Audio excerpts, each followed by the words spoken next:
Falegnameria Paludetto. Da più di 60 anni. Il legno su misura a casa tua.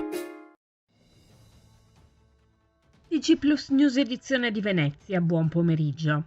Apriamo il nostro notiziario con la cronaca. A Mestre il vero problema della mobilità su due ruote non è certo legato al passaggio dei ciclisti in piazza Ferreto e nelle zone limitrofe. Semmai, come denunciamo da tempo, sarebbe ora che l'amministrazione intervenisse in modo deciso e perentorio nei confronti delle bici e dei monopattini che corrono sui marciapiedi come fossero un velodromo. Carlo Garoffolini, presidente dell'Adico, interviene su un argomento molto caro all'associazione e denunciato più volte dalla stessa, dopo il sopralluogo del sindaco Luigi Brugnari in via Poerio e la relativa ordinanza anticiclisti.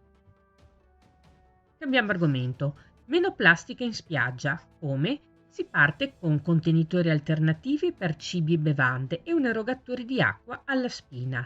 E queste sono solo alcune delle ampie possibilità per iniziative e buone pratiche previste dal protocollo d'intesa sottoscritto oggi, giovedì 8 giugno, dal Comune di Jesolo con l'Associazione Veneto Chioschi, i commercianti alimentari itineranti demaniali e Veritas, illustrato nei dettagli durante una conferenza stampa svoltasi presso il chiosco Skipper.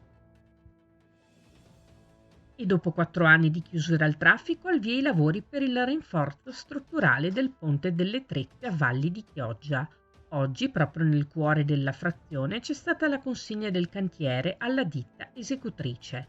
I lavori dureranno circa 6 mesi e partiranno a breve, tra la fine di giugno e i primi giorni di luglio, approfittando anche del più favorevole clima estivo. Al termine, il ponte verrà riaperto alla circolazione con il ripristino di una mobilità più veloce all'interno del territorio comunale. L'intervento ammonta a circa 730.000 euro.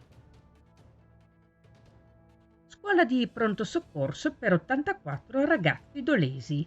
Gli alunni di terza del Lazzari hanno passato 4 giornate nel dipartimento di urgenza dell'ospedale della loro città. Professore d'eccezione, il primario Andrea Pellegrini, insieme alla sua equipe, ha ideato il progetto Scuole in pronto soccorso.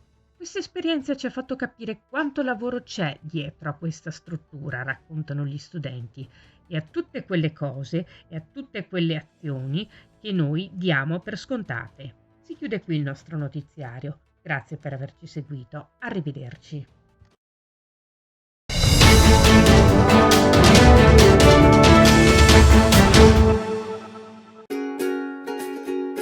Falegnameria Paludetto.